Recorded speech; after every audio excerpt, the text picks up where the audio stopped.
शंकरं शंकराचार्यं केशवं बादरायणं सूत्रभाष्यकृतौ वन्दे भगवन्तौ पुनः पुनः। ईश्वरो गुरुरात्मेति मूर्तिभेदविभागिने व्योमवद्व्याप्तदेहाय दक्षिणामूर्तये नमः। नमः श्री शंकरानंद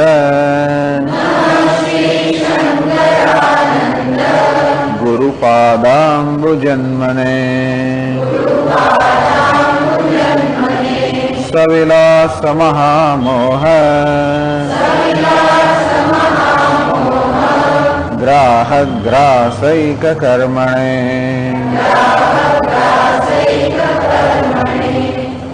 ગ્રંથકાર ઈશ્વર વિશેના જોયેલા ખ્યાલોની ચર્ચા કરી રહ્યા છે.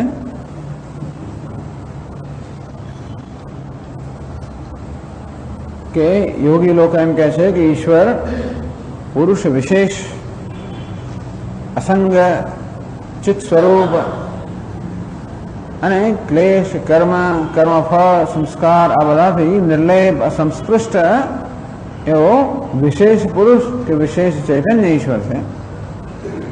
અને અસંગ હોવા છતાં પણ વિશેષ હોવાના કારણે એ નિયામક છે. આવું યોગી લોકોએ કહ્યું. તો ન્યાયિક લોકોને ન ગમ્યું કે નહીં, જે અસંગ હોય કોઈ નિયમન ન કરી શકે, નિયમન કરવા માટે હંમેશા કોઈનો કોઈ પ્રકારનો સંબંધ જોઈએ. હું ત્યારે કોઈનું નિયંત્રણ કરી શકું જ્યારે સંબંધિત હોઉં. અસંગનો અર્થ ઈશ્વર અસંગ એનો અર્થ એ કશાદે સંબંધિત નથી. જો પ્રકૃતિ સંબંધિત ન હોય તો કેમ પ્રકૃતિનું નિયંત્રણ કરી શકે? અને માટે નૈયાયિક લોકો એમ કે યોગીઓને કે તમારો આ જે ખ્યાલ છે કે ઈશ્વર અસંગ છે અને છતાં પણ નિયામક છે એ બરોબર નથી. અને તેથી પોતાનો ઈશ્વર વિશેનો ખ્યાલ રજૂ કરે છે. નિત્ય જ્ઞાન પ્રયત્ન ઈચ્છા ગુણાન ઈશ સમન્વતે. એટલે નૈયાયિક લોકો એમ કહે છે કે ઈશ્વરમાં આ જ્ઞાન ઈચ્છા પ્રયત્ન નિત્ય રહેલું છે. ટૂંકમાં સર્જન કરવા માટે જ્ઞાન જોઈએ, સર્જનની ઈચ્છા જોઈએ, એ માટેનો પ્રયત્ન જોઈએ. ઈશ્વર કરતા છે અર્થાત સર્જક છે. સર્જક છે એ જ સ્રષ્ટા છે, એ જ નિયામક છે, નિયંતા છે. એટલે ઈશ્વર નિયંતા ત્યારે હોઈ શકે જ્યારે એને જગતનું સર્જન કર્યું હોય, અને સર્જક ત્યારે હોઈ શકે જ્યારે એનામાં જ્ઞાન ઈચ્છા અને પ્રયત્ન આ પ્રકારની સામગ્રી હોય. તેથી ઈશ્વર આવો છે, જગતનો કર્તા છે, જ્ઞાન ઈચ્છા અને પ્રયત્ન થનાર છે અને તેથી નિયંતા છે. તો પ્રશ્ન કર્યો કે તમારા અભિપ્રાય પ્રમાણે, તમારા મત પ્રમાણે જીવોમાં પણ આ જ્ઞાન ઈચ્છા અને પ્રયત્ન હોય, ઈશ્વરમાં જ્ઞાન ઈચ્છા અને પ્રયત્ન હોય, તો બે વચ્ચે શું ફેર પડે? કઈ રીતે ઈશ્વર જીવ કરતા જુદો થયો? કે નિત્ય ઈશ્વરની એક વિશેષતા છે કે એનું જ્ઞાન, એની ઈચ્છા, એના પ્રયત્ન નિત્ય છે. નિત્ય અનિત્ય નથી. અનિત્યનો તો મર્યાદિત, હમણાં ઈચ્છા છે પછી નથી, કશું જ્ઞાન છે બીજું નથી. નિત્ય જ્ઞાન એટલે બધાનું જ્ઞાન. નિત્ય ઈચ્છા એટલે બધા વિશેની ઈચ્છા. એટલે એમાં મર્યાદા નથી. એના જ્ઞાનમાં કોઈ મર્યાદા નથી, ઈચ્છામાં મર્યાદા નથી, પ્રયત્નમાં મર્યાદા નથી. જ્યારે જીવ સર્વ રીતે મર્યાદિત છે. તો ઈશ્વરમાં અને જીવમાં આ મહાન તફાવત છે. તો ઈશ્વર વિશેનો જે નૈયાયિક લોકોનો ખ્યાલ છે, એમાં બીજા લોકોનો વિરોધ થયો કે આપ કહો છો કે ઈશ્વર નિત્ય ઈચ્છા ધરાવનારો છે, એની ઈચ્છા નિત્ય છે. નિત્યનો અર્થ અવિનાશી છે. એનો અર્થ એ થયો કે એક વાર ઈચ્છા ઉત્પન્ન થઈ પછી એ સમય જ નહીં, કારણ કે નિત્ય છે. તો શું કામયત બહુશ્યામ પ્રજાએ, આમ ઈશ્વરમાં ઈચ્છા જન્મે કે હું સર્જન કરું, બહુ બની જવું. હવે ઈચ્છા નિત્ય હોવાના કારણે સતત રહ્યા જ કરે, સતત સર્જન થયા જ કરે.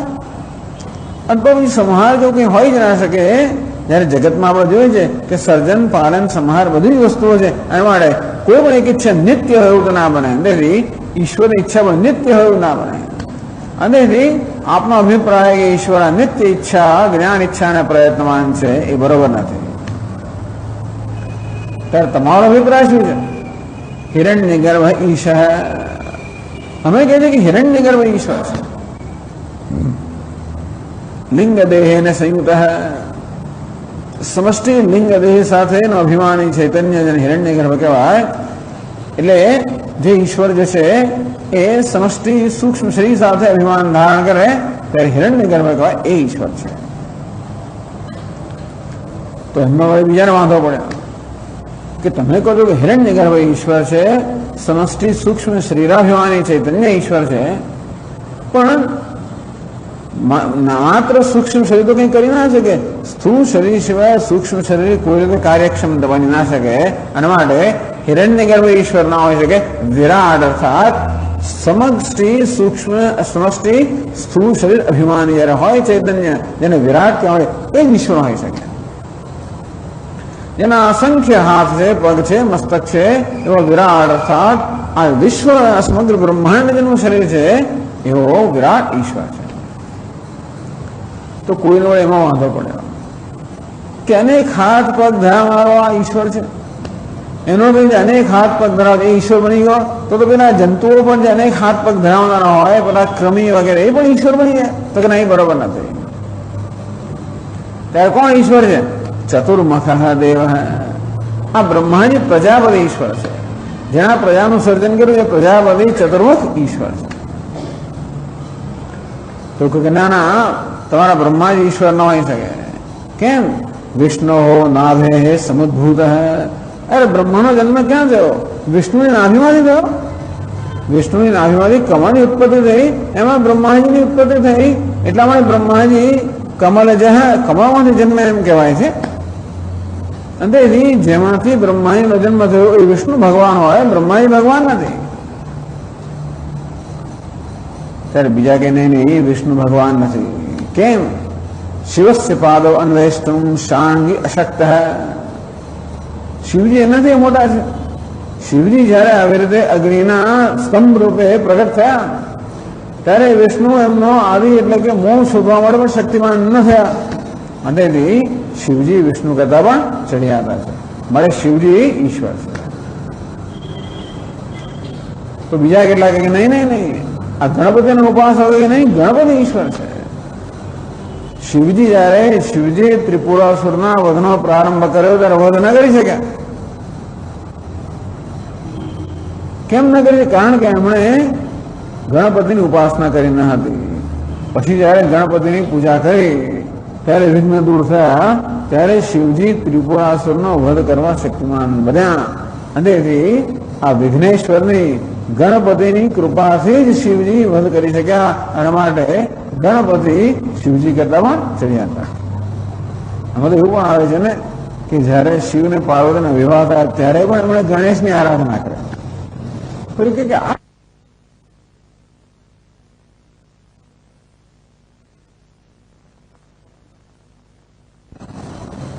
અંતેથી શિવજીએ પણ એની ઉપાસના કરી.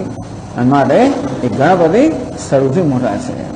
આ પ્રકારે ગાણપત્ય મત આ ગાણપત્ય મત જે છે એનું પાલન કરનાર, એનો સ્વીકાર કરનાર, એના અનુયાયીઓ આ પ્રકારે કહે છે. આ 119 શ્લોકો પૂરા થયા. 120માં શ્લોક છે, આગળ કહે છે આ જ રીતે બધા લોકો આ એક રીત છે કેવી રીતે પોતાનો દેવતા બીજા કરતા મોટો છે એને માટેનું કશુંક ને કશુંક કારણ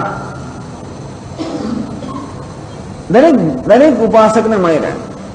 જે દેવતાની ઉપાસના હું કરતો હોઉં, જે મારા ઈષ્ટ દેવતા હોય એ શ્રેષ્ઠ જ મારા માટે હોય અને મારું મન એની શ્રેષ્ઠતા પુરવાર કરવા માટે હંમેશા કોઈનું કોઈ કારણ શોધી જ કાઢે તો જ મને સંતોષ થાય ને. એટલે 120માં શ્લોકમાં કહે છે ગ્રંથકાર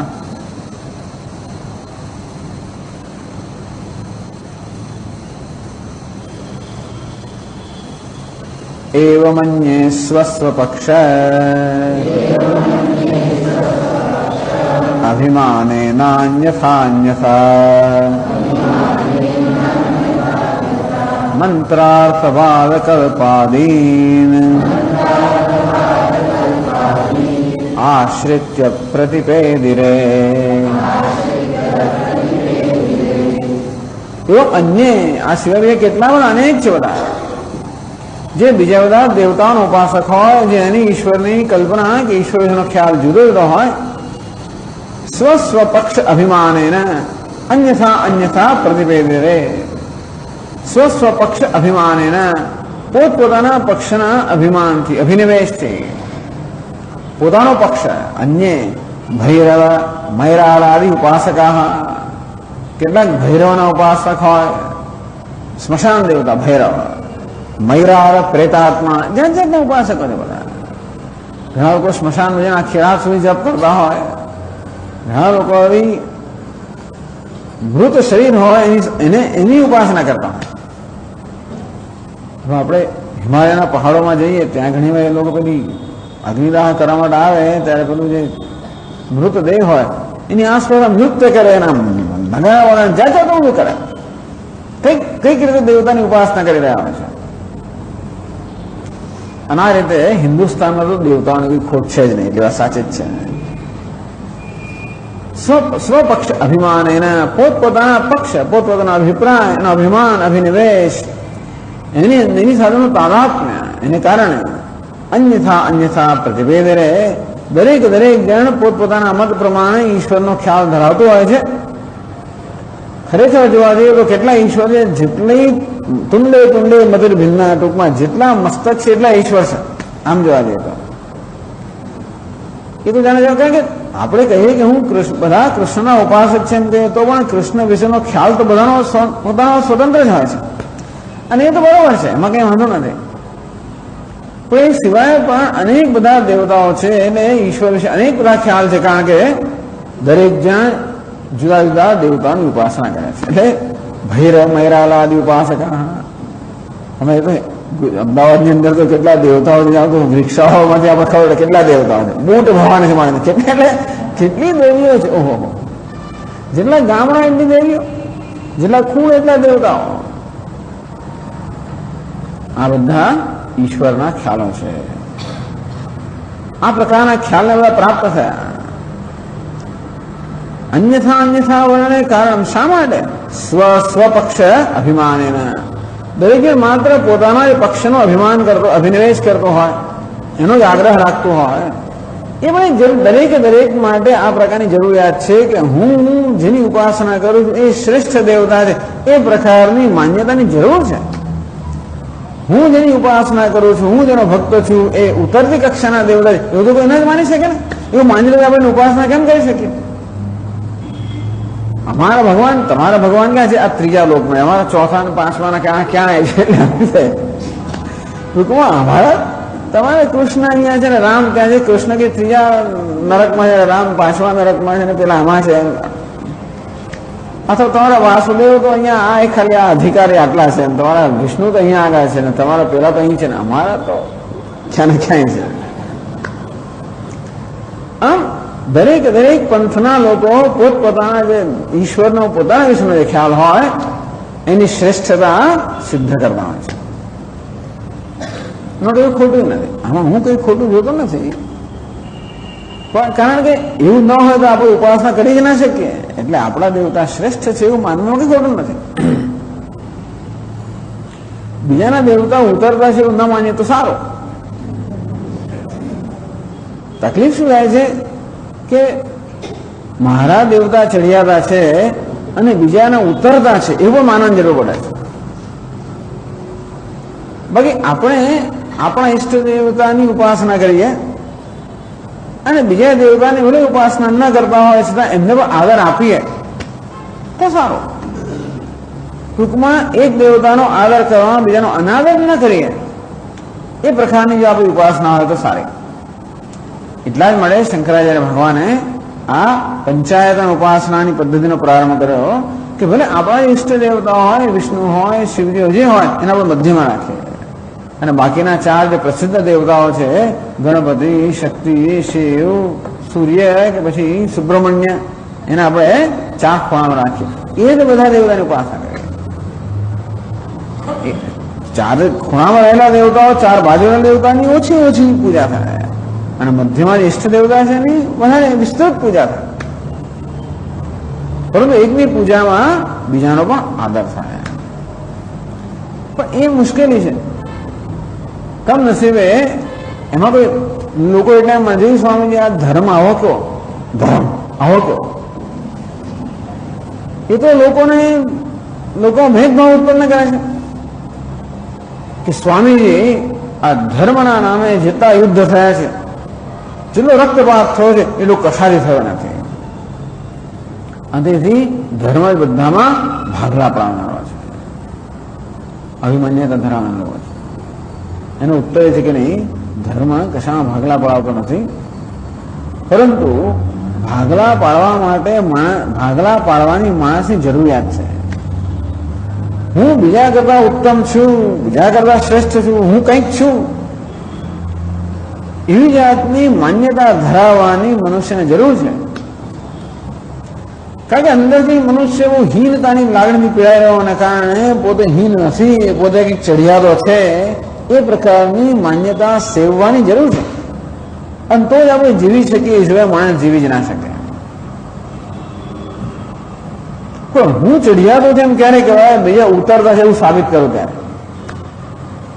માણસ પોતે ચડિયાતો જેવું સાબિત કરવાનું, પણ બીજાને ઉતારી પાડવાથી હું ચડિયાતો એવું સાબિત કરવા જવું પડે. અને એટલા માટે લોકો બીજાના દેવતાઓ જે કે બીજાને ઉતારવા પડે તો એની માન્યતાને ઉતારી પાડીએ, એના અભિપ્રાયને ઉતારી પાડીએ, એના દેવતાને ઉતારી પાડીએ, એના પંથને ઉતારી પાડીએ, તો આપણે સંતોષ થાય કે બસ મેં મારું ચડિયાતાપણું સિદ્ધ કર્યું. પેલો છે ને ઉતરવા લે એટલે પછી યુદ્ધ થાય એમાંથી. અને આ રીતે ખરેખર તો વ્યક્તિને પોતાના અહંકારની શ્રેષ્ઠતા સિદ્ધ કરવાની જરૂર છે. તો અહંકારની શ્રેષ્ઠતા ત્યારે સિદ્ધ થાય જ્યારે અહંકારના રાગદ્વેષ કે અહંકારની માન્યતાઓની શ્રેષ્ઠતા સિદ્ધ થાય. અને તેથી પોતાની માન્યતાની શ્રેષ્ઠતા સિદ્ધ કરવા માટે બીજાની માન્યતાને ઉતારી પાડવી કે બીજાની માન્યતાને તોડી પાડવી, અને એ માન્યતા ધરાવનાર લોકોને તોડી પાડવા, ત્યાં સુધીનું આ માણસ કરે છે. ટૂંકમાં એને ધર્મ ના હોય, બીજું કંઈ હોય, એનો આશ્રય ને આવું કરવાનો છે. તો માણસે કહે છે ને પણ યુદ્ધ નથી કર્યો. દેશનો એક વાળો રહેશે, બસ આ મારો દેશ, આ મારી ભૂમિ, એમાં કોઈ ના આવવા દો. અને એના માટે પણ ભૂમિમાં ખૂબ યુદ્ધ થયું છે. આ મારી સંપત્તિ, એના માટે યુદ્ધ થયા છે. આ મારી ભાષા, એના માટે પણ યુદ્ધ થયેલા છે. ટૂંકમાં યુદ્ધ કરવા માટે, ઝઘડવા માટે તો કોઈને કોઈ કારણ માણસ સમાન શોધી જ કાઢવાનું છે. એમાં ધર્મ પણ એક કારણ છે, અનેકવાનું એક કારણ છે, માત્ર એક કારણ નથી. અને તેથી આ બધા સંઘર્ષ ધર્મથી થયેલું નથી, પરંતુ સંઘર્ષ કરવાની જરૂરિયાત આ મનુષ્યના મનમાં છે. કારણ કે કોઈક ને કોઈક રીતે એને પોતાનો અહંકાર આધાર કરવાનો છે, કોઈક રીતે પોતાની શ્રેષ્ઠતા સિદ્ધ કરવાની છે, અને એ માટે કોઈક રીતે બીજાની હીનતા પૂરવા કરવાની છે. એટલા માટે હિન્દુસ્તાને દુનિયાભરમાં યુદ્ધ થયેલા છે. હિન્દુસ્તાન કરતા વધારે તો કેટલા થયા છે. બધી ક્રુસેડ્સ, ક્રિશ્ચિયન લોકો બધા મુસલમાનો પર આક્રમણ કર્યા. પેલા હજારો લાખો લોકોની હત્યા થયેલી છે. ભારતમાં એવું કંઈ થયું નથી ખાસ. આ પેલા વિષ્ણુ, કાશીવાળા અને શિવ એવા થોડા ઘણા કે અંદર ઝઘડો કરતા હોય, જુદી વાત છે. પણ ત્યાં જે પ્રકારનો રક્તપાત થયો છે યુરોપ વગેરેમાં, એ તો બહુ ભયંકર થયેલા છે. પણ એમાં ધર્મ એના માટે કારણભૂત નથી. એના માટે માત્ર મનુષ્યનો અહંકાર કારણભૂત છે. ટૂંકમાં સ્વસ્વપક્ષ અભિમાનેના, પોતાના પક્ષના અભિમાનથી, પોતાના પક્ષની પોતાની માન્યતાઓને વળગી રહેવાથી, એમાં અભિનિવેશ રાખવાથી, એમાં આસક્તિ હોવાથી દરેક અન્યથા દરેક જણ પોતપોતાનો અભિપ્રાય ધરાવતો હોય છે. અને અભિપ્રાય ધરાવવા માટે તત્ર પ્રમાણે સંતિ, જે પ્રકારનો અભિપ્રાય મારો હોય, પછી હું ભૈરવમાં માનતો હોઉં કે મરાળમાં માનતો હોઉં કે પ્રેતમાં માનતો હોઉં, એ મારા અભિપ્રાયને પ્રમાણિત કરવા માટે મંત્રાર્થવાદ કલ્પાદીન, મંત્ર, અર્થવાદ, કલ્પ, આ બધા શાસ્ત્રો કહેવાય એનો આશ્રય લેતો હોય. આશ્રિત્ય બધા અનેક પ્રકારના મંત્રો છે. મારણ, ઉચ્ચાટન, વશીકરણાદિ સિદ્ધિ હેતુ. મારણ કોઈને મારી નાખવો, ઉચ્ચાટન કોઈનો નાશ કરવો, મારી નાખો, અથવા ઉચ્ચાટન એટલે શું? ટૂંકમાં કોઈ રીતે પાયમાલ કરવો. ઉચ્ચાટન, મારણ મારી નાખો, ઉચ્ચાટન પાયમાલ કરવો, વશીકરણ વશમાં કરવો. આ બધી જાતના જાત જાતના બધા આવી બધી વસ્તુઓ સિદ્ધ કરવા માટે જાત જાતના મંત્રો છે. ભૈરવાદ દેવતાયા મંત્ર, એ માટે લોકો ભૈરવની જાત જાતની ઉપાસનાઓ કરતા હોય. આવા મંત્ર, જો આ મંત્રો છે એમ કરે, મંત્રથી પોતાના અભિપ્રાયને પ્રમાણિત કરે. અર્થવાદ, અને પછી હંમેશા એવું છે, મેં કહ્યું તે પ્રમાણે કોઈનું પુરાણ વાંચો. જે દેવતાનું પુરાણ હોય એ દેવતાની ત્યાં આગળ સ્તુતિ કરવામાં આવી હોય, એની શ્રેષ્ઠતા સિદ્ધ કરવામાં આવી હોય, અને બીજા બધા દેવતાઓની હીનતા કે અલ્પતા સિદ્ધ કરવામાં આવી હોય, એને અર્થવાદ કહેવામાં આવે છે. પોતે જેનું પ્રતિપાદન કરવા માંગે છે એની સ્તુતિ અને એનાથી વિરુદ્ધ નિંદા, એનું નામ અર્થવાદ. કે જો શાસ્ત્રમાં કહ્યું છે કે આ શ્રેષ્ઠ દેવતા, જો પેલા ઉતરતા છે. કલ્પાદીન, કલ્પ શાસ્ત્ર, મંત્ર તંત્ર પ્રતિપાદક ગ્રંથ હૈ કલ્પ. તો કેવી રીતે મંત્રોનો ક્યાં ઉપયોગ વિનિયોગ કરવો, એ બધું જેની એ વિગતો જ્યાં આપીને કલ્પ કહેવામાં આવે છે. ટૂંકમાં પોતાના અભિપ્રાયને સાચો પ્રમાણિત ઠેરવવા માટે આ રીતે મંત્ર, અર્થવાદ, કલ્પ આ બધા ગ્રંથોને લોકો આશ્રય લેવા હોય છે. અને એ રીતે જે કંઈ અભિપ્રાય ધરાવતા હોય એને શ્રેષ્ઠ સિદ્ધ કરતા હોય છે. અને એ સંતોષ પામતા હોય છે કે મારી જે માન્યતા છે એ સાચી છે. આ બધાનો હેતુ એક જ છે કહેવાનો કે જુઓ ને, ઈશ્વર વિશે કેટલી કલ્પના હોય એવું કથિમતા નહીં. આવા કેટલા મત છે, ઇતિહાસ અસંખ્ય આવા મત છે.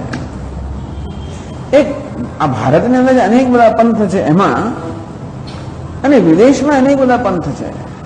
ક્રિશ્ચિયાનિટી એક છે એમ ના માને, અનેક એટલે અનેક સેંકડો બધા પંથ છે એમાં. પણ તો બધા ક્રિશ્ચિયાનિટીના પંથમાં એક વસ્તુ ખરી કે બધા લોકો બાઇબલને પ્રમાણ માને, અને બધા લોકો જીસસ ક્રાઇસ્ટને પણ પ્રમાણ માને. ટૂંકમાં એનો સ્વીકાર કરે. પછી કોઈ બાઇબલને પ્રમાણ માને તો કોઈ ક્રાઇસ્ટને પ્રમાણ માને, કોઈ એ બધા ટૂંકમાં એ લોકોના અભિપ્રાયમાં ભેદ હોય છે. પણ આટલું તો ખરું કે બધા ક્રાઇસ્ટના અનુયાયીઓ હોય, બધા બાઇબલના અનુયાયી હોય, એટલું ખરું. આપણે એવું નથી. આપણા દેવતાઓ દરેકના જુદા જુદા હોય, અને આપણા ગ્રંથ પણ અનેક બધા હોય. એમાં કઈ સારું ખોટું ને આવું છે. અને તો એટલા માટે આપણે ત્યાં અસંખ્ય બધા આવા અભિપ્રાયો છે ઈશ્વર વિશેના. એ 121માં શ્લોકમાં કહે છે, અંતર્યામિણમારભ્ય સ્થાવરે અંતેશવાદિનઃ સંત્યશ્વત્થાર્કવંશાદેઃ કુલદૈવત દર્શનાદ.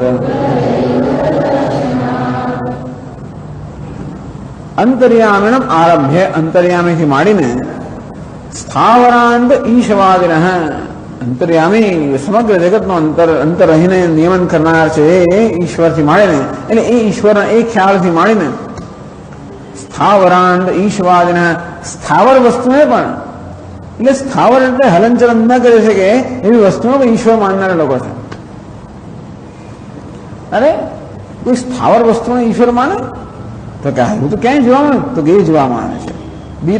સંધિ અશ્વત્થ અર્ક વંશારે, પીપળાને ઈશ્વર માનનારો અશ્વત્થ, અર્ક આંકડાને ઈશ્વર માનનારો હોય, વંશ વાંસને પણ ઈશ્વર માનનારો. લોકો તેની પૂજા કરતા હોય છે ને, પીપળાની પૂજા કરે ને, તુલસીની પૂજા કરે ને, વડની પૂજા કરે ને, પછી અને એ જ પૂજા નથી કરે.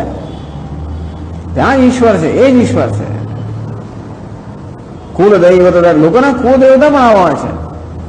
પીપળો અમારો કુળદેવતા છે. ટૂંકમાં કુળમાં પીપળાની પૂજા કરવાનો એ લોકોની પ્રથા છે. કોઈ વડની પૂજા કરવાની, આ પ્રકારે વાંસની પૂજા થતી હોય છે, આંકડાની પૂજા થાય, તુલસીની થતી હોય છે. અને આ રીતે હવે જે સ્થાવર એટલે હલનચલન ન કરી શકે એ બધા પદાર્થો છે, એને પણ દેવતા કે ઈશ્વર માનનારા લોકો છે.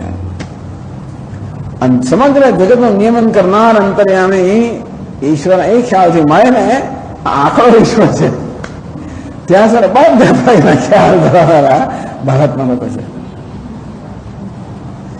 કુલદૈવ દર્શન જોઈએ. લોકોના કુળદેવતા પૂછે તો લોકોની કુળદેવતા કેટલા હોય છે. કુળદેવતા અને કુળદેવીઓ કેટલી બધી હોય છે.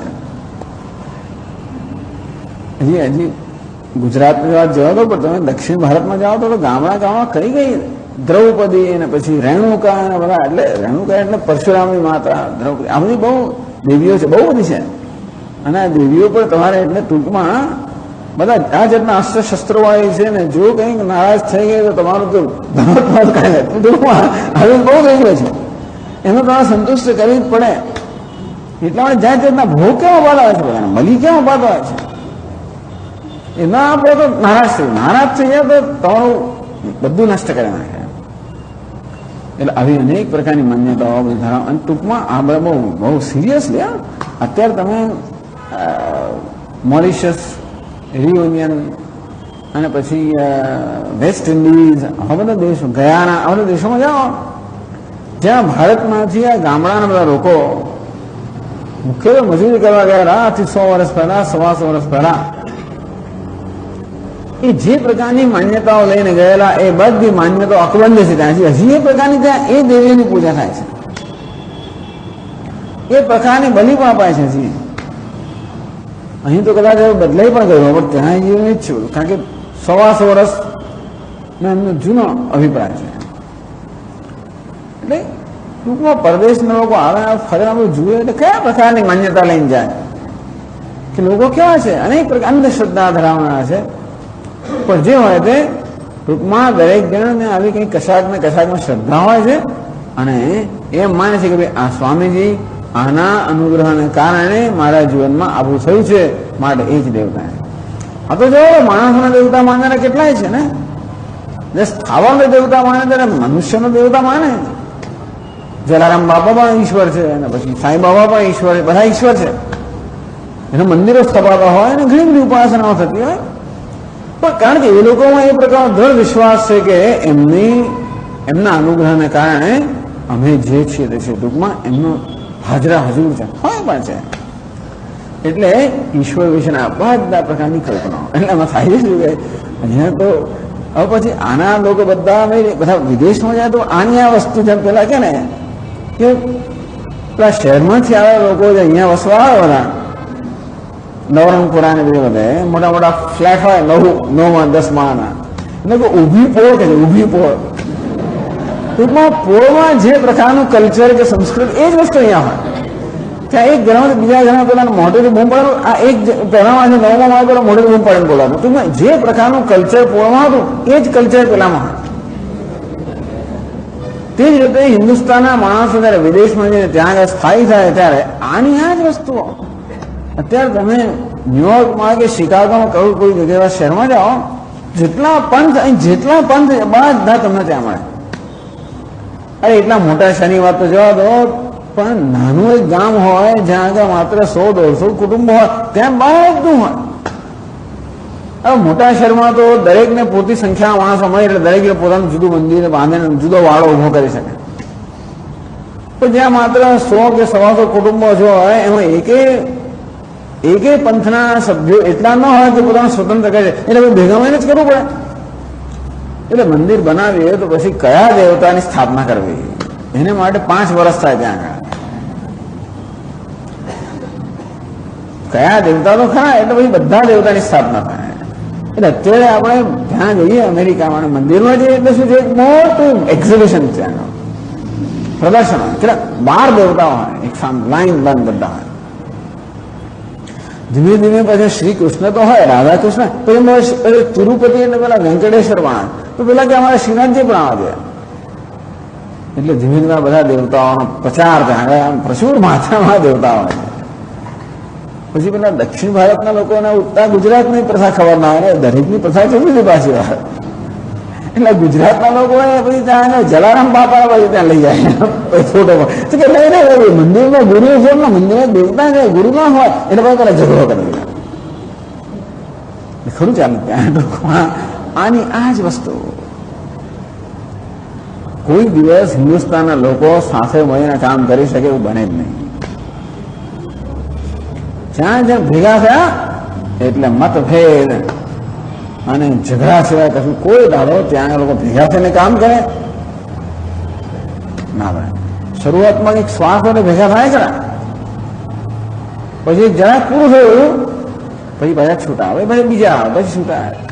એટલે પછી આમાં બહુ ટૂંકમાં ઘણા વર્ષો થાય પછી આ મંદિર પૈસા લોકો પાસે હોય તો એનો ઉપયોગ કેમ કરવો. એટલે પછી તો જૈન લોકોનું પણ અંદર આવે, ગુરુ ગ્રંથ સાહેબ પણ આવે, અને પછી સ્વામિનારાયણ બધા લોકોનો આવે કે એક ગામની અંદર બધા લોકો હોય કે હું તો પૈસા આપું છું, મારા ભગવાન તો પૈસા આપો, તો ના જ આપે. એટલા માટે આવું બધું ત્યાં ચાલતું હોય છે. પણ એટલા આ બધું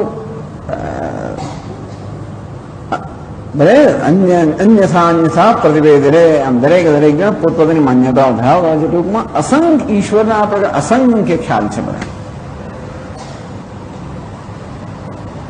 નો એવો મતભેદ કશ્ય ઉપાવે તો કશ્યવા હે તો આ આટલો બધો મતભેદ જયારે પ્રવર્તમાન છે ત્યારે અમારે શેનો સ્વીકાર કરવો ને છે શું અમારે છોડવું, અમારે શું પકડવું અને શું છોડવું. એ આકાંક્ષામાં આ પ્રકારની આપણે આકાંક્ષા થાય ને, સર આટલા બધા મત છે ત્યારે અમારે કયા મતને ગ્રહણ કરવો. એટલે 22મા શ્લોકમાં કહે છે તત્વનિશ્ચય કામેન ન્યાયાગમ વિચારિણામ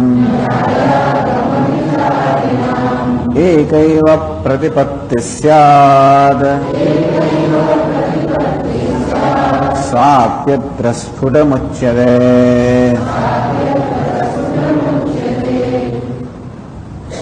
તત્વનિશ્ચય કામેન, તત્વનિશ્ચય ઈચ્છયા ટૂંકમાં જે તત્વનો નિશ્ચય કરવાની કામના ધરાવતો હોય. એટલે આ મોટાભાગની માન્યતાઓ કેવી હોય છે, લાગણીના સ્તર પરની હોય છે. મોટાભાગની આપણી ઈશ્વર વગેરે બધી માન્યતાઓ આપણી લાગણીમાંથી જન્મી હોય. પૂર્વજન્મના સંસ્કારીના આપણે આવ્યા હોઈએ અને જે કુટુંબને જે પ્રકારના સંજોગોમાં આપણો ઉછેર થયો હોય એ પરથી આપણી માન્યતાઓ બંધાતી હોય છે. એટલે મોટા ભાગે આપણી ઈશ્વર કે ભગવાન વિશેની જે માન્યતા છે એના વિશે આપણે જાજો વિચાર નથી કર્યો હતો, માત્ર આપણે પેલા લાગણી વસ્તાથી એને વળગીને રહ્યા હોઈએ છીએ. તત્વનિશ્ચય કામે, પરંતુ માત્ર લાગણીથી જ કશી વસ્તુનો સ્વીકાર ન કરીએ, પરંતુ બુદ્ધિથી આપણે વિચારવા ઈચ્છીએ અને એ રીતે તત્વનો નિશ્ચય કરવા ઈચ્છીએ એ તત્વ શું છે, આ બધાનું સત્ય શું છે, એવી જે કામના કરનારો હોય એવી કામનાથી ન્યાયાગમ વિચારણા, ન્યાય આગમયો વિચારણશીલાનામ પુરુષાણામ. એ ન્યાય એટલે કે પછી બુદ્ધિ કે તર્ક, પોતાના તર્કનો એટલે બુદ્ધિનો ઉપયોગ કરીને આગમ જે શાસ્ત્ર છે એ શાસ્ત્ર પર જયારે વિચાર કરવામાં આવે, ટૂંકમાં ઈશ્વરનું પ્રતિપાદન થાય છે શાસ્ત્રમાં. પણ એ શાસ્ત્રનું પણ આપણે ઘણીવાર શું છે કે આપણે એકવાર મનમાં નિશ્ચય કરી જ નાખ્યો હોય તો શાસ્ત્રનું અધ્યયન કર્યા પછી પણ આપણે શાસ્ત્રમાંથી એ જ વસ્તુ ગ્રહણ કરીએ જે આપણા નિશ્ચયને સમર્થન આપનારો હોય. એટલે માત્ર ગ્રંથ વાંચવો એટલું પૂરતું નથી, પરંતુ ગ્રંથનો અભ્યાસ કયા હેતુથી થઈ રહ્યો છે એ પણ અગત્યનો છે. એટલે કે તત્વ નિશ્ચય કામે ને હું જયારે શાસ્ત્રનો અભ્યાસ કરતો હોઉં ત્યારે મારી કામના કે છે તત્વનો નિશ્ચય કરવાની કામના છે. અને એટલા માટે હું માત્ર લાગણીની વસ્તુ નથી, પરંતુ મુક્ત મનથી હું જયારે ગ્રંથનું આલોચન કરી રહ્યો હોઉં, વિચારણશીલાનામ પુરુષાણામ વિચારણામ, અને વિચાર કરવો આલોચન કરવું એ જેનો સ્વભાવ નામ છે વિચારશીલ. શીલ એટલે જેનો સ્વભાવ છે વિચારણામ. આ વિચાર કરવો એટલે કે બરોબર વિચાર કરવાની પદ્ધતિ છે. ઉપક્રમ ઉપસંહાર બે શાસ્ત્રમાં જે પ્રકારની પદ્ધતિ કહેવામાં આવે છે એ પદ્ધતિથી અને પોતાની બુદ્ધિનો તર્કનો ઉપયોગ કરીને જ્યારે તત્વનો નિશ્ચય કરવાની ઈચ્છાથી શાસ્ત્રનું અધ્યયન કરવામાં આવે ત્યારે એકાએવ પ્રતિપત્તિ સ્યાત. પ્રતિપત્તિ એટલે કે નિશ્ચય તો જરૂર એક જ નિશ્ચય થાય, એમાં શંકા નથી. સાપ્યત્ર સ્ફુરમુચ્યતે. કયા પ્રકારનો નિશ્ચય થાય તો કે હવે પછી તમને કહીશું. હવે પછીના શ્લોકમાં કહેવામાં આવે છે એ જ એક નિશ્ચય થાય, એમાં અમને કોઈ શંકા નથી. એટલે ભગવાનમાં આપણે માનીએ એટલું પૂરતું નથી, પણ આપણી ભગવાન વિશેની કયા પ્રકારની માન્યતા છે એ પણ મહત્વનું છે. એવું નથી કે આપણે એક ઈશ્વર માનીએ કે બીજા માનીએ એનાથી આપણે એવી હાનિ થવાની, છતાં પણ ઈશ્વરની આરાધનાથી જેટલો પૂરતો લાભ થવો જોઈએ એ લાભથી કદાચ આપણે વંચિત રહી જઈએ. યત્યન્ય દેવતા ભક્તા યજંતે શ્રદ્ધયાન્વિતા તેન મામેવ કૌંતે યજંતી અવિધિપૂર્વકમ. નવમા અધ્યાય ભગવાન કહે છે કે જે મારા સિવાય અન્ય, હું એટલે કે વાસુદેવ, વાસુદેવ એટલે કે એક અદ્વિતીય બ્રહ્મ, આ એક અદ્વિતીય બ્રહ્મ સિવાય કોઈ નાની નાની બધી એટલે ઈશ્વર વિશેના એવા મર્યાદિત ખ્યાલ વાળો એવી જાતના ઈશ્વરની પણ કે દેવતાઓની આરાધના કરતા હોય, ભગવાન તેથી મારી જ આરાધના કરે છે. અહમ ઈશ્વરી યજ્ઞાનામ ભોક્તા ચ પ્રભુરેવ છે. જે કોઈ જગ્યાએ યજ્ઞ ચાલી રહ્યો હોય કે કોઈ પ્રકારની આરાધના ચાલી રહી હોય એને ખરેખર ભોગવનાર હું જ છું, એનો ઈશ્વર હું જ છું. ભલે ગમે તે રૂપમાં આરાધના કરે છે હવે એનો આત્મા હું જ હોવાને કારણે મારી જ આરાધના થઈ રહી છે અને ના નથી. અને તેથી દેવતાઓ પાસેથી જે કર્મ હોય પ્રાપ્ત થાય એ છોડે મારી પાસે જ પ્રાપ્ત થયું કે હું એક દેવતા છું, હું એક પરમાત્મા છું અને બધા દેવતાઓ આત્મા હું જ છું. તેથી એ લોકો જયારે કોઈ પણ દેવતાની ઉપાસના કરે ત્યારે મારી જ ઉપાસના કરી રહ્યા છે. તો એ વાંધો અવિધિપૂર્વકમ, પણ અજ્ઞાનપૂર્વક કર્યા હોવાને કારણે સીધે સીધી મારી ઉપાસના કરી હોત તો જે પ્રકારનું ફળ મળ્યું હોત એ પ્રકારના ફળથી એ લોકો વંચિત રહી જાય છે. હું જે સર્વ અંતર્યામી છું, વાસુદેવ છું, એક અદ્વિતીય બ્રહ્મ છું, એની જે અમે આરાધના કરી હોત યાંતિ દેવ વ્રતા દેવાન પિતૃન યાંતિ પિતૃવ્રતા ભૂતાની યાંતિ ભૂતેજ્યા યાંતિ મધ્યાજનોપિમાં. જે માત્ર દેવતાઓની આરાધના કરે દેવતાની સ્થિતિને પ્રાપ્ત કરે, પિતૃઓની આરાધના કરે પિતૃઓની અવસ્થાને પ્રાપ્ત કરે, ભૂત પ્રેતની આરાધના કરે કે ભૌતિક વસ્તુની આરાધના કરે એ ભૌતિકતાને પ્રાપ્ત કરે. યાંતિ મધ્યાજનોપિમાં, મારી અર્થાત પરમ બ્રહ્મની આરાધના કરે તો એ મારી અવસ્થાને પ્રાપ્ત કરે. આમ આયાસ તો સમાન જ છે, પ્રયત્ન સમાન જ છે, અને છતાં પણ કઈ સમજથી એ પ્રયત્ન થઈ રહ્યો છે એ સમજ બહુ જ મહત્વનો ભાગ બન્યો છે. એટલા માટે સમજ પર આટલો ભાર દેવામાં આવે છે. કઈ સમજથી આ પ્રયત્ન થઈ રહ્યો છે. પ્રતિપત્તિ એકાએવ સ્યાદ. એટલા માટે ઈશ્વર વિશેનો જે ખ્યાલ છે એ ખ્યાલ ઈશ્વર નિશ્ચય એ નિશ્ચય સ્પષ્ટ હોવો જોઈએ, શાસ્ત્રને અનુરૂપ હોવો જોઈએ. તો સ્વામીજી મોટા મોટા આચાર્યોએ પણ શાસ્ત્ર અધ્યયન કરીને જાત જાતના અભિપ્રાય પર આવેલા છે. શંકરાચાર્ય મહારાજે કહ્યું કે ઈશ્વર એક છે, અદ્વિતીય છે, જીવ એનાથી કોઈ જુદો નથી. ત્યારે બીજા આચાર્યો એ જ શાસ્ત્ર અધ્યયન કરીને એ લોકો અભિપ્રાય ઈશ્વર જુદો છે ને જીવનો અંશ છે એવું કેમ? કારણ કે અમુક માન્યતા લઈને તમે જયારે શાસ્ત્રનું અધ્યયન કરો ત્યારે પછી પોતાની માન્યતાને સમર્થન આપનારા વાક્યો તમને મળી જ રહે. પણ એક અદ્વિતીય પરમાત્માથી ચઢિયાતો કોઈ ખ્યાલ છે જ નહીં. અને જો આપણું મન મુક્ત હોય અર્થાત નિરપેક્ષ હોય, અસંગ હોય, નિષ્પક્ષ હોય, એમાં કોઈ પ્રકારના રાગદ્વેષથી રહિત આપણે રાગદ્વેષ કે કોઈ પ્રકારની માન્યતાઓ બાજુમાં મૂકીને આપણે તત્વનો નિશ્ચય કરવા ઈચ્છતા હોઈએ તો જરૂર ગ્રંથકાર કહે છે કે આ મનુષ્ય એક જ નિશ્ચય પર આવે. સાપ્યત્ર સ્ફુરમુચ્યતે. અને નિશ્ચય કેવો હોવો જોઈએ એ પણ અમે અત્યંત સ્પષ્ટ રીતે કહીએ છીએ. તો એ જ નિશ્ચય કેવો હોય ઈશ્વર વિશેનો એ કહેવા માટે શ્રુતિનું શ્વેતાશ્વતર ઉપનિષદનો આખો મંત્ર અહીંયા મૂકી દે છે. ક્યારેક ક્યારેક આ ગ્રંથકાર તો આપણને સમગ્ર શાસ્ત્રનો ખ્યાલ આપે છે, તો મોટે ભાગે શું કરતા હોય છે કે શાસ્ત્રના એનો એ મંત્ર કે એના એ શબ્દ એ પ્રકારે કહી ના શકે, કારણ કે ભાઈ આપણા પેલા શ્લોકમાં બરોબર ગોઠવાય ને, અથવા આખા મંત્રની જરૂર ના હોય, મંત્રને એક અંશની જ જરૂર હોય, પણ ક્યારેક ક્યારેક આખો મંત્ર કે આખો શ્લોક જેવો છે તેવો પણ રજૂ કરતા હોય છે. તો 123મો જે શ્લોક છે એ શ્વેતાશ્વતર ઉપનિષદમાંથી જેવો ને તેવો જ રજૂ કરવામાં આવ્યો છે. કહે છે માયામ તુ પ્રકૃતિમ વિદ્યાત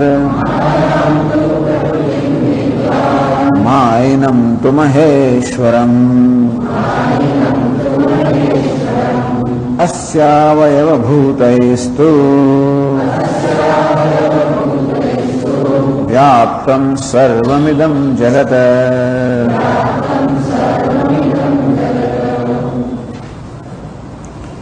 માયામ તો પ્રકૃતિ વિદ્યાત માયનમ તો મહેશ્વરમ. માયા તું અર્થ એ છે તું નથી એવ, માયાને જ પ્રકૃતિ વિદ્યાત. પ્રકૃતિ કોને કહેવાય? પ્રકૃતિ અર્થાત ઉપાદાન કારણ. પ્રકૃતિ શબ્દનો થાય છે ઉપાદાન કારણ. પ્રકર્ષેણ કૃતિ યોગ્યત્વ, જેમાંથી સારી રીતે સર્જન થાય એનું નામ છે પ્રકૃતિ. એટલે પ્રકૃતિનો થાય છે ઉપાદાન કારણ.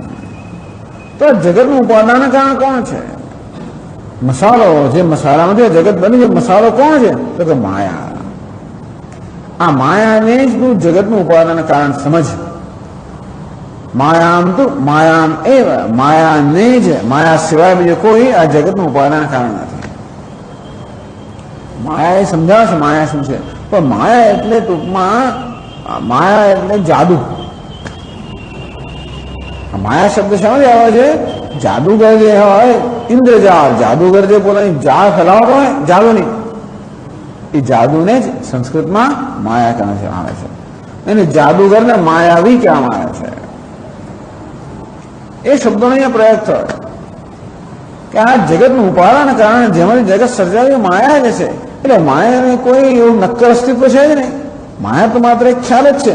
જેવી રીતે પેલો જાદુગર અનેક બધી વસ્તુનું સર્જન કરતો હોય, એ સર્જન કરવા માટે એની પાસે કોઈ ખરેખર નક્કર કોઈ વસ્તુ હોતી નથી. એ તો માત્ર દેખાવ ઉત્પન્ન કરતો હોય છે ને.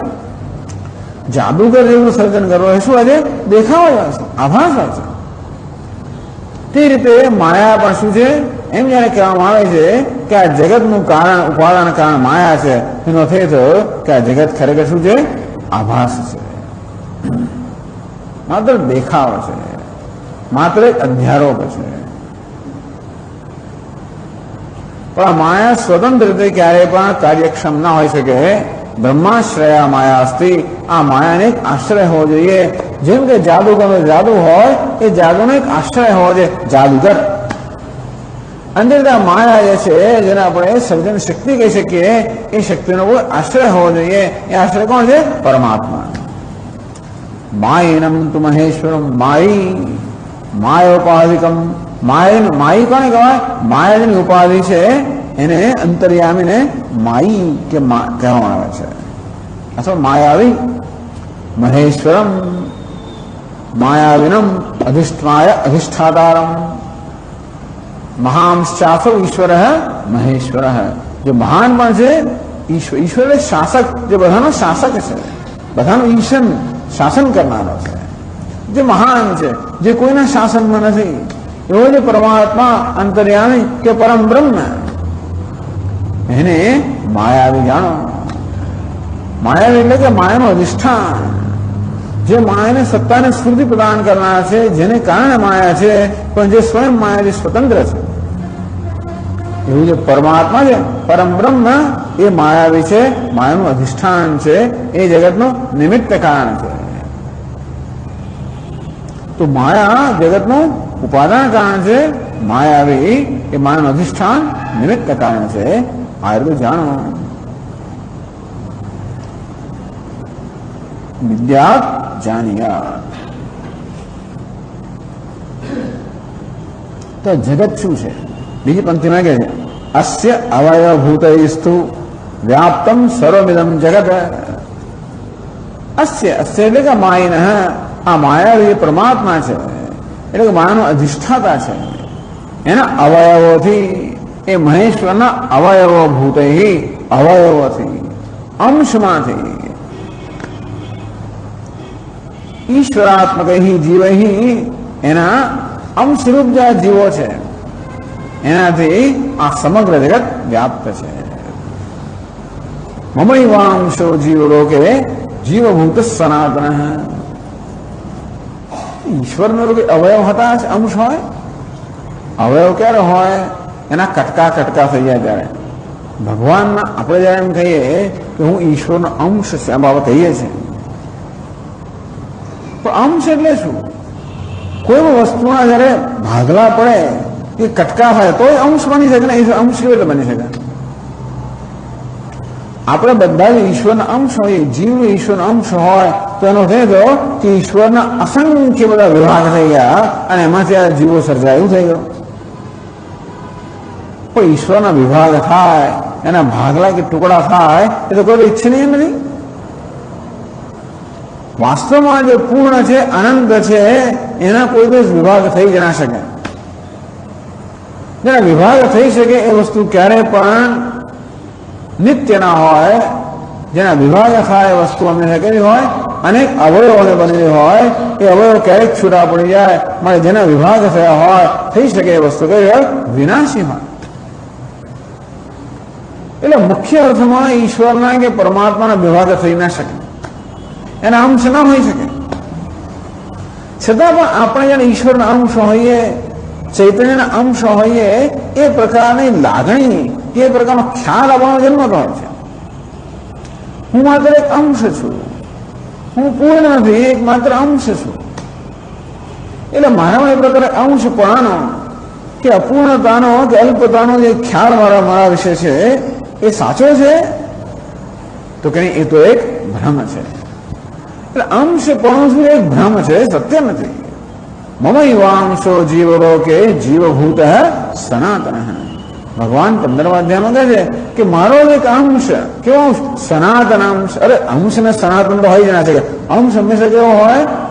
નાશ યોગ્ય જ હોય.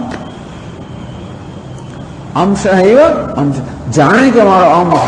ભગવાન કહે છે કે હું જાણે કે અનેક અંશમાં વહેંચાઈ ગયો હોય એવી રીતે હું આ જીવ રૂપે અભિવ્યક્ત થયો. ખરેખર જીવ રૂપે અભિવ્યક્તિ થવામાં મારા કોઈ ભાગલા પડાવે? હું જીવ છું. અને છતાં પણ આ ઉપાધિની અંદર તાદાત્મ્ય હોવાને કારણે દરેક જણે એવી જાતની લાગણી થાય છે કે હું એક અંશ છું, અલ્પ છું.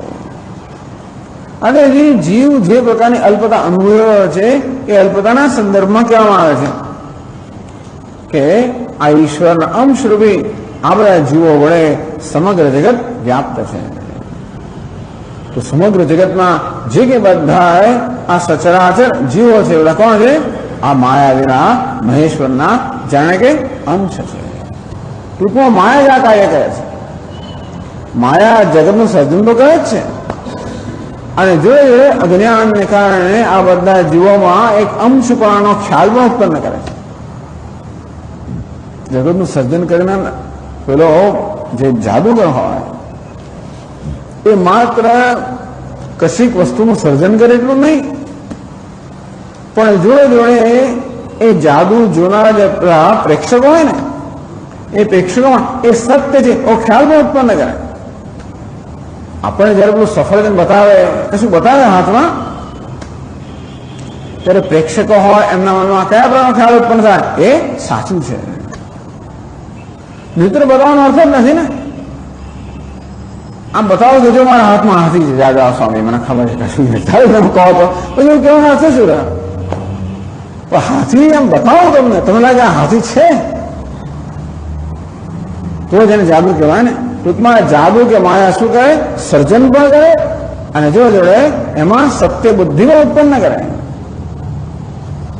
આમ જાણે કે અનેક ઉપાધિનું સર્જન કર્યું અને જોડે એ ઉપાધિમાં મર્યાદાની પણ સત્યતાનું પણ સર્જન કરે.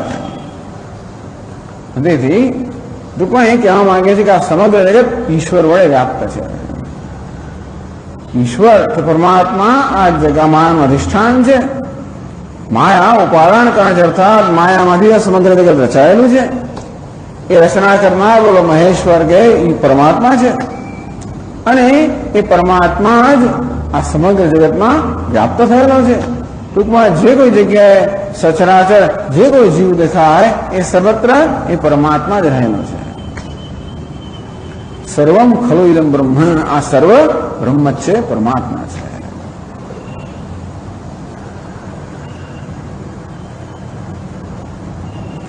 આવો ટૂંકમાં ઈશ્વર વિશે આવો નિર્ણય હોવો જોઈએ કે ઈશ્વર એક અદ્વિતીય છે. તો માયાની વાત કરી તો પછી અદ્વિતીય કેમ થયો? તો કે નહીં, એનું નામ જ માયા. શા માટે વેદાંત લોકો માયાની વાત કરતા છે? કારણ કે ઈશ્વર એક જ છે. ઈશ્વરની નરું એક જ સત્ય છે. ઈશ્વર સિવાય કંઈ છે જ નહીં. એક અદ્વિતીય ઈશ્વર સિવાય કાંઈ જ નથી. તો આપણે પ્રશ્ન પૂછીએ કે એક અદ્વિતીય ઈશ્વર જ હોય તો ઈશ્વર જુદા, જીવ જુદો, એક જીવ જુદો અને બીજો જીવ જુદો, આ પ્રકારની જે જુદાઈ કે ભેદભાવનો અનુભવ થાય એનું શું? તો કે બધો ભેદભાવ જે છે એ માત્ર એ મિથ્યા છે, સાચો નથી. તો મિથ્યા વસ્તુનું સર્જન કરનાર કોણ? તો કે માયા.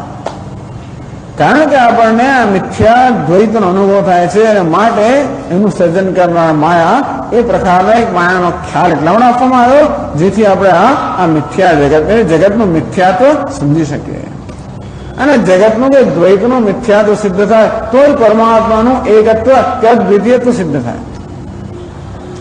ટૂંકમાં ઈશ્વરના અદ્વિતીયત્વને સિદ્ધ કરવા માટે જ આ માયા એનું અહીંયા નિરૂપણ કરવામાં આવે છે.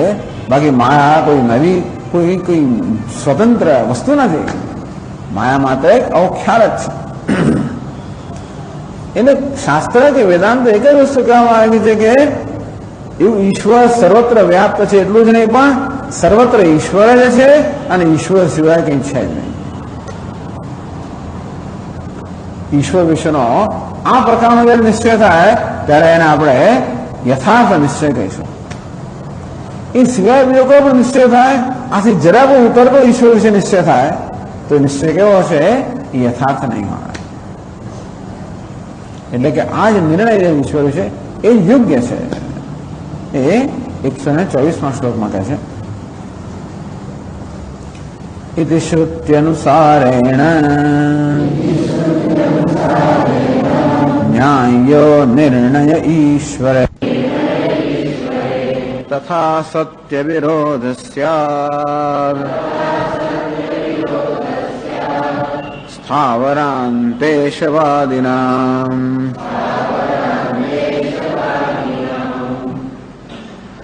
ઇતિ શ્રુતિ અનુસારેણ, આગળ 123માં શ્લોકમાં જે શ્રુતિનું વાક્ય કહેવામાં આવ્યું એ વાક્ય અનુસારે ન્યાય નિર્ણય ઈશ્વરે. આ શ્રુતિ એટલે કે આ શું થયું? ઉપનિષદના આ વાક્યના અનુસાર એકદમ અવાજ કે બદલાઈ ગયો ખબર નહીં પડે મને.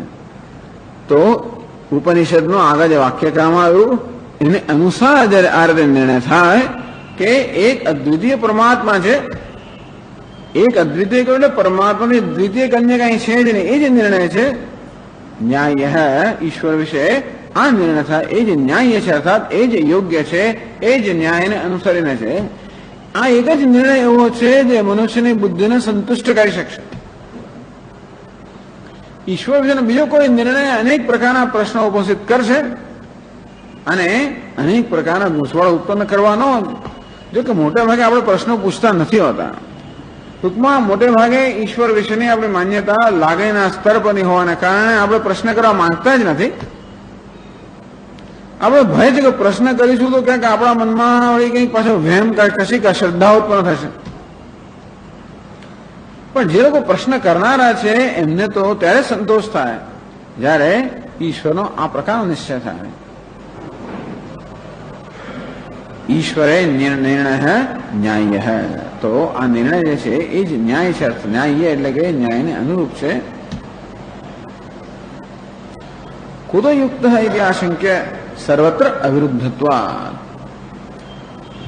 તો આ જ નિર્ણય ન્યાયને અનુસરીને છે. આ નિર્ણય યોગ્ય જેવો આપ શા પ્રતિ કહો છો? બીજી પંક્તિમાં કહ્યું તથા સતી. આ રીતે ઈશ્વર એક છે, એક ઈશ્વર જ છે.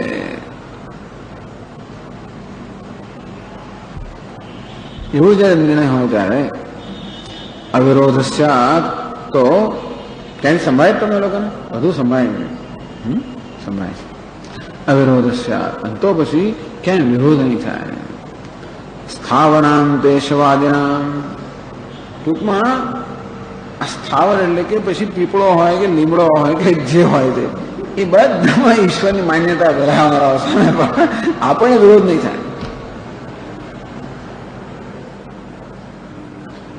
આપણે તો આપણા નાના લાને પણ ઈશ્વર જ માનતા હોઈએ છીએ, માન્યતા પણ એ બધી મદદરૂપ છે, પણ એ કશા સાથે આપણો વિરોધ નહીં થાય.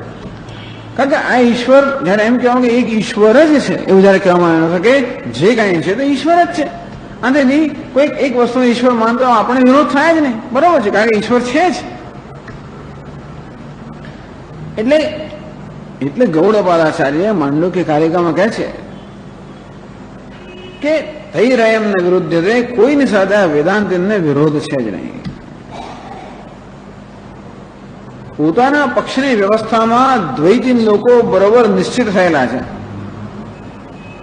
અને પરસ્પર એ લોકો બીજાનો વિરોધ કરતા હોય છે. પણ આ અદ્વૈતી કોઈનો વિરોધ કરતો નથી, કારણ કે જાણે છે કે ક્યાંથી એ લોકો આવી રહ્યા છે, અર્થાત કયા દ્રષ્ટિબિંદુથી વાત કરી રહ્યા છે એ સમજતો હોવાને કારણે એને કોઈનો વિરોધ નથી. જેમ પેલા 6 અંધ મનુષ્યો હાથી વિશે નિર્ણય કરવા જાય અને જુદા નિર્ણય લઈને આવે,